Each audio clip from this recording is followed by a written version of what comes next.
প্রিয় দর্শক, শুভ সন্ধ্যা। আশা করি ভালো আছেন। আমন্ত্রণ জানাচ্ছি চ্যানেল এস এর নিয়মিত আয়োজন সচেতন বাংলাদেশ অনুষ্ঠানে। আপনাদের সাথে আছি আমি তাহিয়া হোসেন। আজকে আমাদের আলোচনার বিষয় গরিব ও অসহায় মানুষদের লিগ্যাল এইডের মাধ্যমে সহায়তা প্রদান, এবং এই বিষয়ে কথা বলার জন্য আমাদের মাঝে উপস্থিত আছেন জনাব এম জামিউল হক ফয়সাল, অ্যাডভোকেট, আপিল বিভাগ, বাংলাদেশ সুপ্রিম কোর্ট, সহকারী অ্যাটর্নি জেনারেল ও সদস্য সচিব, supreme court legal aid committee. দর্শক, এই বিষয়ে আমরা বিস্তারিত জানবো আমাদের আলোচকের কাছ থেকে। তো শুরু করা যাক।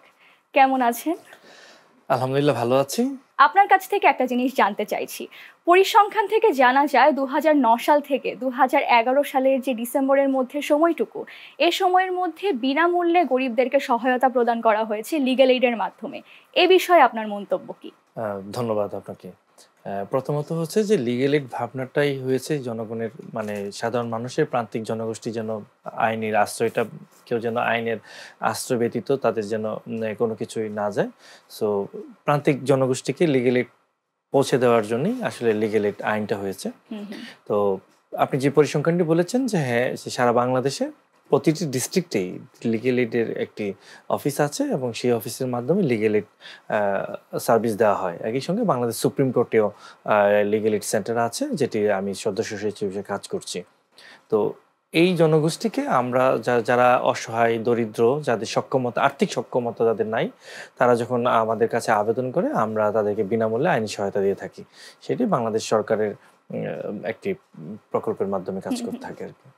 আর বেসিক্যালি আপনি যে পরিসংখ্যানটা বলছেন, বাস্তবে তো এর থেকে বেশিও আমরা দিয়েছি অলরেডি। আমরা 2021 সাল পর্যন্ত পরিসংখ্যান বলেছেন, কারণ লিগ্যাল এইড এখন মানুষের কাছে পৌঁছাচ্ছে তাদের কার্যক্রম দিয়ে, এবং মানুষের লিগ্যাল এইডের উপর আস্থার কারণে মানুষ দিন দিন লিগ্যাল এইডের শরণাপন্ন হচ্ছে, এবং আমরা যারা সত্যিকার অর্থেই যারা আর্থিকভাবে অসচ্ছল, তাদেরকে সারা বাংলাদেশেই লিগ্যাল এইডের দেওয়ার ব্যবস্থা হচ্ছে, এবং সেই ব্যাপারে জনসচেতনতা কার্যক্রম আমরা চালিয়ে যাচ্ছি। ইদানিং আমরা দেখতে পাচ্ছি আদালতের যে কার্যক্রম এবং জটিলতা, এটা কিন্তু দীর্ঘায়িত হচ্ছে। এটা সম্পর্কে আপনার মন্তব্যটা কি? আচ্ছা, ইদানিং শব্দটা ঠিক না, মানে বাংলাদেশের বিচার ব্যবস্থা একটা সিস্টেমে চলে। সেই সিস্টেমটা আমাদের ফৌজদারি বিচার ব্যবস্থা 1860 সালের দণ্ডবিধি অনুযায়ী যায়। 1898 সালে আমাদের ফৌজদারি কার্যবিধি আছে, এবং 1908 সালে আমাদের দেওয়ানি কার্যবিধি আছে। তো বাংলাদেশের এই যে প্রসিডিউরাল লটা আছে, সেটা প্রায় 150 বছরের বিচারিক সিস্টেম। তো আদালতে দুই রকমের বিচার ব্যবস্থায় সাধারণত মানুষ জড়িত। একটা হচ্ছে ফৌজদারি বিচার ব্যবস্থা, আর একটা হচ্ছে দেওয়ানি বিচার ব্যবস্থা। এর বাইরেও উচ্চ আদালতে স্পেশাল কিছু রাইটস আছে, সেটা আমি আলোচনা করছি। কিন্তু এর আগে যেটা হচ্ছে যে দুইটা সিস্টেমে। তো সাধারণত দেখা যায় যে দেওয়ানি মামলাগুলো, যেগুলো জমি জমা অধিকার সংক্রান্ত মামলাগুলো, সেগুলো বছরের পর বছর আদালতের বারান্দায় বা অনিষ্পত্তি অবস্থায় থেকে যায়।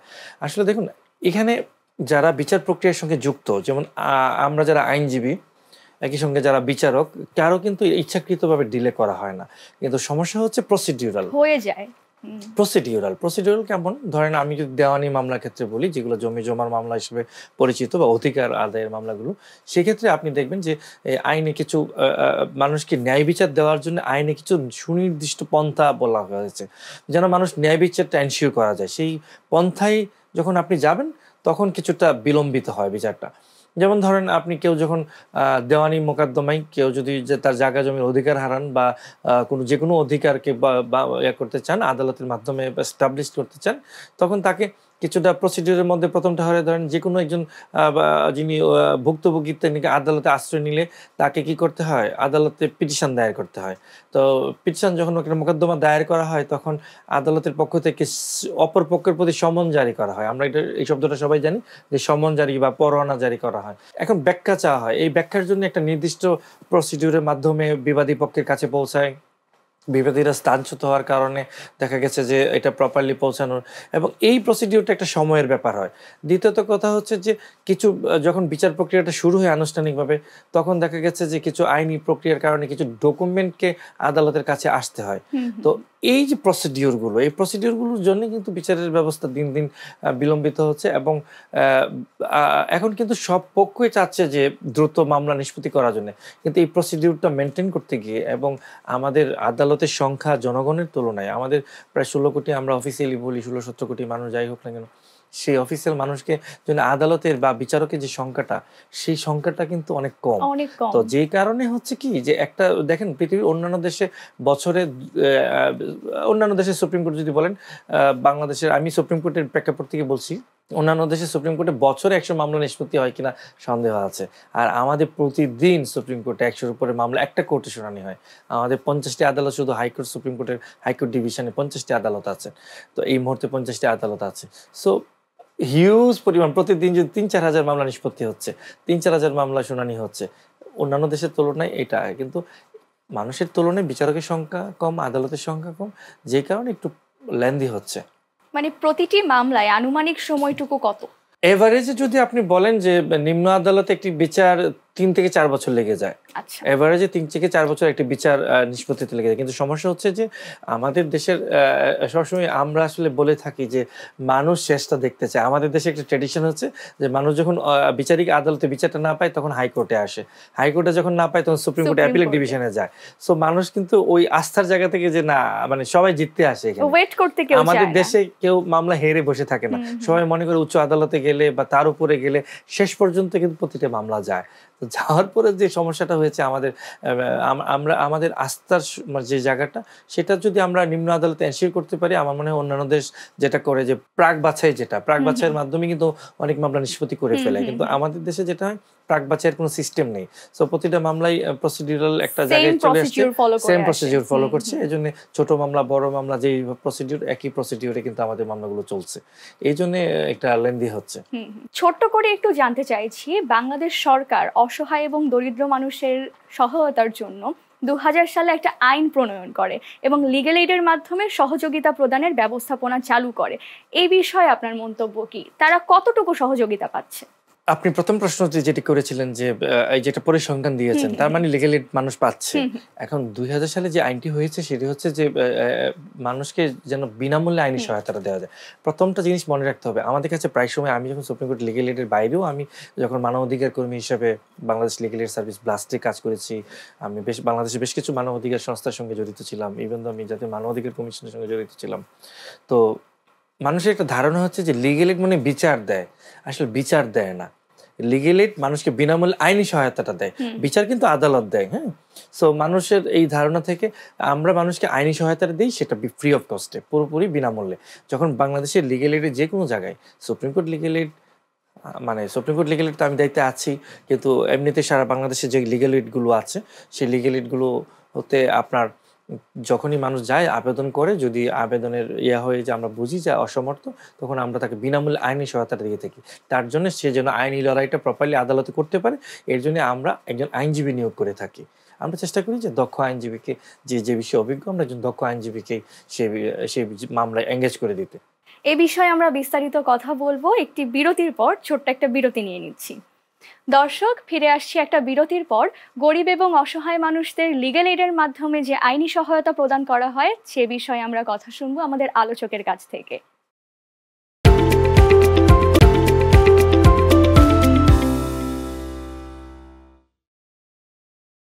দর্শক, ফিরে এলাম একটি বিরতির পর। আপনারা দেখছেন চ্যানেল এস এর নিয়মিত আয়োজন সচেতন বাংলাদেশ, এবং আপনাদের সাথে আছি আমি তাহিয়া হোসেন, এবং আছে আমাদের আজকের পর্বের অতিথি জনাব AM জামিউল হক ফয়সাল। ওনার সাথে কথা বলছিলাম আমরা গরিব ও অসহায় মানুষদের লিগ্যাল এইডের মাধ্যমে সহায়তা প্রদান। ফিরে যাচ্ছি আবার আলোচনায়।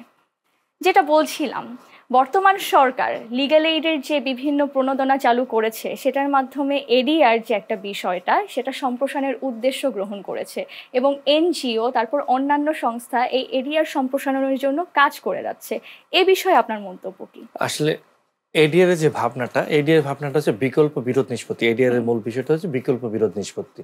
যে আমাদের তো একটা, আমরা শুরুতেই বলছিলাম যে আদালতের কিছু প্রসিডিউরাল কারণে মামলা একটা নিষ্পত্তিতে অনেক সময় লেগে যায়, কিন্তু একটা সুযোগ দেওয়া হয়েছে বিভিন্ন আইন এখন সংশোধন করে, যেটা হচ্ছে যে আপনি এই যে আদালতে যে প্রচলিত সিস্টেম যেটা, সেটার বাইরেও জন্য আপনারা বিকল্প উপায়ে নিষ্পত্তি করতে পারেন, দুই পক্ষের মধ্যে নিষ্পত্তি করতে পারে।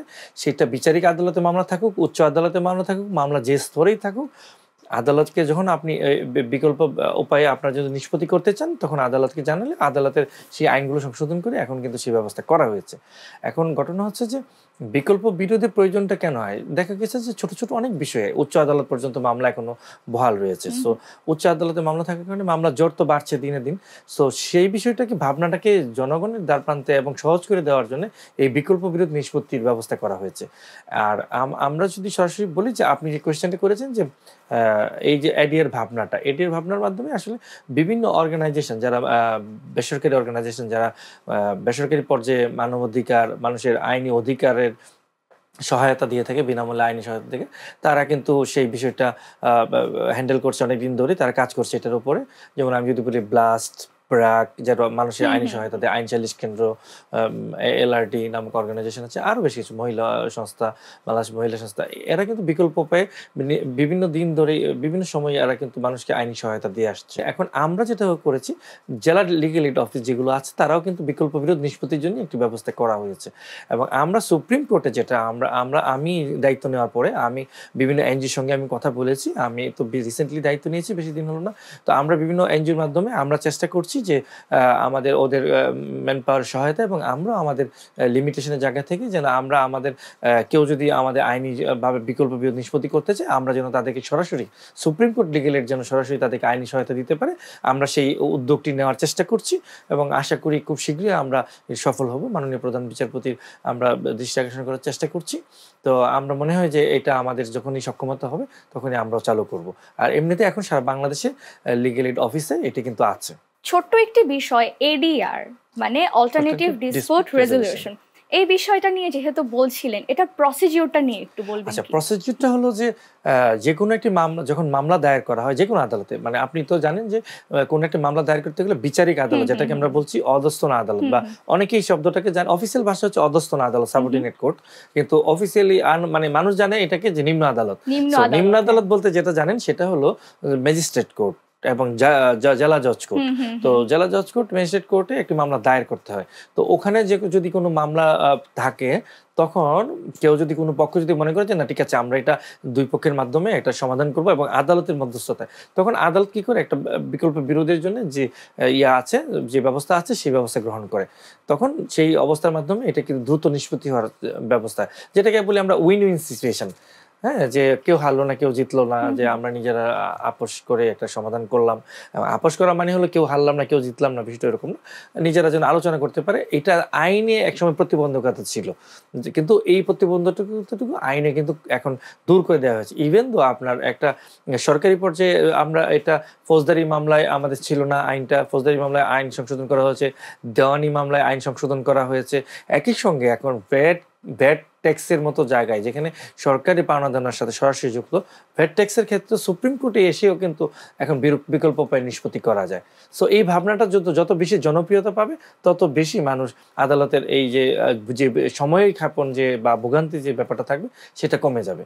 আমরা আশা করতে পারি যে বাংলাদেশের অন্তর্বর্তীকালীন সরকার গণমানুষের অধিকার প্রতিষ্ঠা এবং বিচার ব্যবস্থা সুষ্ঠুভাবে কার্যকর করার জন্য মানুষের জন্য অনেক কাজ করছে এবং মামলার জট নিরসনের জন্য তারা বিভিন্ন প্রকল্প বাস্তবায়ন করছে।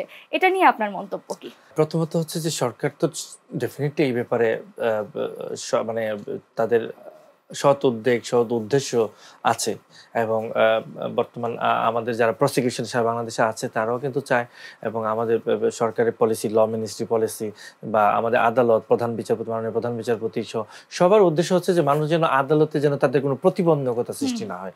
এবং বিশেষ করে আমাদের অ্যাটর্নি জেনারেল মহোদয়, তিনি কিন্তু আমাদেরকে, আমরা যারা তার অধীনে কাজ করছি, বাংলাদেশের অ্যাসিস্ট্যান্ট ডেপুটি অ্যাটর্নি জেনারেল হিসেবে কাজ করছি, আমরা কিন্তু চাচ্ছি যে মানুষ যেন ভোগান্তিটা কমে যায়। হ্যাঁ, আমাদের যে 24-এর যে আমাদের একটা বিপ্লবের মূল চেতনা হচ্ছে মানুষকে যেন তাদেরকে যেন খুব সহজভাবে তাদেরকে যেন আননেসেসারি হয়রানি শিকার করতে না হয়, আমলাতান্ত্রিক জটিলতা সৃষ্টি না হয়। কিন্তু কথাটা হলো কি, একটা পরিসংখ্যান আপনাকে বলি শুধু, আজকে যদি সুপ্রিম কোর্ট নতুন কোনো মামলা নেওয়া বন্ধ করে দেয়, যে আজকে থেকে সকল ডোর শাটডাউন করে দেওয়া হলো, তাও বর্তমানে যে মামলা বিচারাধীন আছে সেই মামলাগুলো বর্তমান বিচারক দিয়ে নিষ্পত্তি করতে 30 বছর লাগবে। 30 বছর লাগবে শুধু বর্তমান মামলা। আর নতুন কোনো মামলা যদি আমরা না নেই, শুধু শাটডাউন করে দিই, তা এটা বাস্তবিক অর্থে হচ্ছে কি আমরা চেষ্টা করছি, সবাই চেষ্টা করছে এখন মানুষের দোরগোড়ায় বিচার ব্যবস্থা পৌঁছে দেওয়ার জন্য লিগ্যাল এইড সিস্টেম। আমরা চেষ্টা করছি যেন যারা প্রান্তিক জনগোষ্ঠী, যারা মানুষের অসচ্ছল মানুষ, তাদেরকে যেন বিনামূল্যে আইনি সহায়তা, কেউ যেন বিচারহীনতা বলতে না পারে যে আমার টাকা ছিল না, আমার দারিদ্রতা ছিল, আমি একজন আইনজীবী অ্যাফোর্ড করতে পারি নাই। সো এই কথাটা যেন মানুষ যেন পার্টিসিপেশনটা থাকে তার, সেজন্যই তো লিগ্যাল এইড, সেজন্যই লিগ্যাল এইডের ভাবনা এসেছে। 2000 সাল থেকে বাংলাদেশ আইন করার মাধ্যমে সরকারি পর্যায়ে আছে, এর আগেও বেসরকারি পর্যায়ে বেশ কিছু অর্গানাইজেশন সেটা দিয়েছিল একটা সময়। আচ্ছা, যে বিষয়টা নিয়ে বলছিলেন দরিদ্র অসহায় মানুষের দ্বারে দ্বারে পৌঁছে যাবে এই লিগ্যাল এইড, তারা কিভাবে এই সহায়তাটা গ্রহণ করবে, কিভাবে পেতে পারে? আচ্ছা, একটা মেসেজ আপনার মাধ্যমে এই অনুষ্ঠান যারা দেখছেন তাদেরকে আমি একটা মেসেজ দিতে চাই, সেটা হচ্ছে যে লিগ্যাল এইড নিয়ে আমরা কথা বলছি, লিগ্যাল এইডটা কোথায় পাবেন? একটা জিনিস মনে রাখবেন, প্রতিটা জেলাতেই একটা জেলা জজ আদালত আছে। প্রত্যেকটা জেলাতেই একটা জেলা জজ আদালত নামে একটা বিল্ডিং আছে। সেই বিল্ডিং এর নিচতলায় একজন লিগ্যাল এইড অফিসার আছেন, যিনি একজন জুডিশিয়াল অফিসার, যিনি জজ কর্মকর্তা, সহকারী জজ লেভেলের কর্মকর্তারা বেশি থাকেন, সিনিয়র জুডিশিয়াল অফিসাররা থাকেন। তো তাদের কাছে একটা লিগ্যাল এইড অফিস, যে কোনো জেলা জজ আদালতে নিচতলায় গেলেই আপনি যদি জিজ্ঞেস করেন লিগ্যাল এইড অফিস কোনটা, আপনি হয়তো সাইনবোর্ড পেয়ে যাবেন, অথবা কাউকে জিজ্ঞেস করলে ওটা বলে দিবে। সো জেলা লিগ্যাল এইড অফিসে গিয়েই আপনি বলবেন যে আমি আমার এই মামলাটা আছে, কিন্তু আমি আমার বিচারাধীন মামলাটা আমি আমার আইনজীবী ধরতে পারছি না। তবে মনে রাখতে হবে, যে অপরাধগুলো রাষ্ট্রের বিপক্ষে, যে অপরাধগুলো ফৌজদারি অপরাধ বা যেটি ক্রিমিনাল অফেন্স আমরা যেগুলো বলি, সেগুলো যেন আপনারা লিগ্যাল এইড পাবেন না। আপনারা পাবেন যখন অধিকার বঞ্চিত হবেন, তখন লিগ্যাল এইড পাবেন। এছাড়াও আমরা বিশেষ ক্ষেত্রে আমরা যখন মনে করি যে আবেদনটাকে আমরা বিশেষ বিবেচনায় নিয়ে সেখানে আমরা লিগ্যাল এইড দিতে পারি, তাই আমরা বলবো এটা। আর সুপ্রিম কোর্টের যদি বলি, সুপ্রিম কোর্ট সড়ক ভবন নামে যে ভবনগুলো এখন পরিচিত, সড়ক ভবন নামে পরিচিত, সেই ভবনেই একটি লিগ্যাল এইড অফিস আছে। তো সুপ্রিম কোর্টে যে কাউকে বলে দিলেই, জিজ্ঞেস করলেই ওরা supreme court legal aid office আপনাকে চিনিয়ে দেবে। একই সঙ্গে জেলা লিগ্যাল এইড অফিসে আপনারা আবেদন করতে পারবেন। এটা সবার জন্য, এটা আদালত প্রাঙ্গণে যারা যাবেন তারা জানবেন। তবে আমরা কিন্তু সবাইকে দিব না লিগ্যাল এইড, তাকেই দিব যিনি অসচ্ছল, তাকেই দিব যিনি সত্যিকার অর্থে তার লিগ্যাল এইড দরকার। এখন যিনি রাষ্ট্রের বিরুদ্ধে অপরাধ করেছে, যিনি মাদকের ব্যবসায় জড়িত ছিল, বা ধরেন যে কোনো ধরনের ঘৃণিত অপরাধে জড়িত, আমি জাস্ট মাদক বলছি না, যে কোনো ধরনের ঘৃণিত অপরাধে, সেও যদি আমাদের কাছে এসে লিগ্যাল এইড চায়, আমরা নিশ্চয়ই দিব না। আর আরেকটা জিনিস আপনাকে বলে রাখি, সেটা হলো যে বাংলাদেশের বিচার ব্যবস্থায় কিন্তু এই সিস্টেমটা আছে, কেউ যখন কোনো ধরনের আইনজীবী, ধরেন কেউ একজন অ্যাকিউজড, সে ঘৃণিত কাজে অপরাধ করেছে, কিন্তু তার তো বিচার পাওয়ার অধিকার আছে। সো বিচার পাওয়ার, সে যত ঘৃণিতই হোক, সে তো রাষ্ট্রের কাছে বিচার পাওয়ার অধিকার আছে। সো বিচার পাওয়ার, সে যখন কোনো এক পর্যায়ে আইনজীবী নিয়োগ নিতে না পারে, তখন কিন্তু আদালত তাকে একজন আইনজীবী, লিগ্যাল এইডের মাধ্যমে একজন আইনজীবী দিয়ে থাকেন। সচরাচর সেটা দেওয়া হয়, এটা যে কোনো ঘৃণিত অপরাধের জন্য দেওয়া হবে। কিন্তু মনে রাখতে হবে, সুপ্রিম কোর্ট লিগ্যাল এইড বা বাংলাদেশ লিগ্যাল এইডের যে কনসেপ্টটা, সেটা হচ্ছে বিনামূল্যে দরিদ্রদের আইনি সহায়তা দেওয়া হয়। এই দুইটা, সেটার সাথে এই কনসেপ্টটার কিন্তু কোনো মিল নেই। না, এটার সঙ্গে এটা না, এটা ম্যাচ করা হবে না। কারণ এখন দেখা গেছে যে একজন একটা ধরেন অর্থ পাচারের সঙ্গে জড়িত, বা দেখা গেছে যে ধরনের একটা খুন বা হত্যার সঙ্গে জড়িত, তারা এসে বললো যে আমাকে বিনামূল্যে আইনি সহায়তা দেন। তাকে দেওয়া হবে কি হবে না আমরা বিবেচনায় নেই। যদি বুঝি, স্পেশালি যখন বোঝা হয় যে কাউকে সে এই পলিসি, আমাদের লিগ্যাল এইডের যে পলিসি অনুযায়ী পড়ে, আমরা দিতে চেষ্টা করি। যদি পলিসির দরকার হয়, যেটা বলছিলেন যে অসচ্ছল মানুষের জন্য দাঁড়ে দাঁড়ে ওই লিগ্যাল এইডটা পৌঁছে যাবে, কিন্তু সুপ্রিম কোর্টে বলছিলেন যে ওইটা আবার বিনামূল্যে দেওয়া হবে। তো দুইটার মধ্যে ডিফারেন্সটা কি রইল? না, বিনামূল্যে দেওয়া হবে, আমরা লিগ্যাল এইড মানি হচ্ছে বিনামূল্যে। হ্যাঁ, বিনামূল্যে হচ্ছে আমরা আইনজীবী নিয়োগ দিয়ে থাকি, বিনামূল্যে আমরা লিগ্যাল এইড দিয়ে থাকি, আমরা বিচার দিয়ে থাকি না, জাস্টিস কিন্তু দিয়ে থাকি না। বিচারটা হয় দেয় আদালত। আমরা একজন যেন তার ভুক্তভোগী মানুষ যেন তার অধিকারটা, তার নিজের বক্তব্যটা যেন প্রপারলি আদালতের মাধ্যমে পৌঁছায়। দেখুন, একটা কথা বলি, এটা অনেকে জানে না, তাও বলি, নিম্ন আদালত থেকে নিয়ে সর্বোচ্চ আদালত, অ্যাপিলেট ডিভিশন পর্যন্ত বাংলাদেশে, এর মাঝখানে অনেকগুলো আদালত, যেমন অ্যাপিলেট ডিভিশনের পর হচ্ছে হাইকোর্ট ডিভিশন, হাইকোর্ট ডিভিশনের পরে হচ্ছে জেলা জজ বা দায়রা জজ যেটা বলেন, দায়রা জজের পরে হচ্ছে ম্যাজিস্ট্রেসি আদালত, হ্যাঁ, তো বা সহকারী জজ আদালত। এখন দেখা গেছে যে কোনো মামলা যে কোনো জায়গায় আপনি কিন্তু ইন পার্সন বলি আমরা, মানে নিজের মামলা নিজেই করতে পারবেন, কোনো আইনজীবী লাগে না কিন্তু। হ্যাঁ, কিন্তু কোনো আইনজীবী লাগে না। আপনি যদি আদালতকে বলেন যে আমার মামলা আমি বুঝি, কিন্তু হয় কি, আমাদের দেশে প্রসিডিউরাল কিছু ব্যাপার থাকে, কোন স্টেজে কি বলতে হবে এটা সাধারণ মানুষ জানে না। তো তাদের জন্য যেন তাদের কথাটা যেন তাদের হয়ে যেন একজন আইনজীবী বলতে পারে, সেই জন্য আমরা লিগ্যাল এইড দিয়ে থাকি, এবং যে মামলা যে খরচটা যায়, যে প্রসিডিউরাল যে খরচ আছে, সেই খরচগুলো যায়, সেটাও লিগ্যাল এইড বহন করে। আচ্ছা, সেটা জনমানুষকে বহন না, করতে সেটা হচ্ছে না। জনমানুষকে ব্যবহার করে। আচ্ছা, তো নিম্ন আদালত থেকে সুপ্রিম কোর্ট পর্যন্ত প্রসিডিউর কিন্তু একই রকম। ধন্যবাদ আজকের অনুষ্ঠানে আসার জন্য। দরিদ্র এবং অসহায় মানুষ কিভাবে লিগ্যাল এইডের মাধ্যমে সহায়তা পাবে এ বিষয়ে অনেক কিছু জানতে পেরেছি।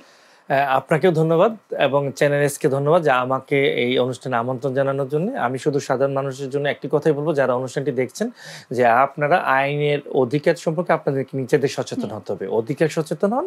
আর যখন আপনারা নিজেরা যখন আর্থিকভাবে অসচ্ছল হবেন, তখন অবশ্যই আপনারা লিগ্যাল এইডে শরণাপন্ন হবেন। কারণ আপনাদের জন্যই সুপ্রিম কোর্ট লিগ্যাল এইড সহ বাংলাদেশ লিগ্যাল এইড। প্রিয় দর্শক, এতক্ষণ সাথে থাকার জন্য ধন্যবাদ। আপনারা দেখছিলেন সচেতন বাংলাদেশ। দেখা হবে অন্য কোনো পর্বে অন্য কোনো অতিথির সঙ্গে এবং কথা হবে সচেতন বাংলাদেশ নিয়ে। আপনারা ভালো থাকবেন, সুস্থ থাকবেন। খোদা হাফেজ।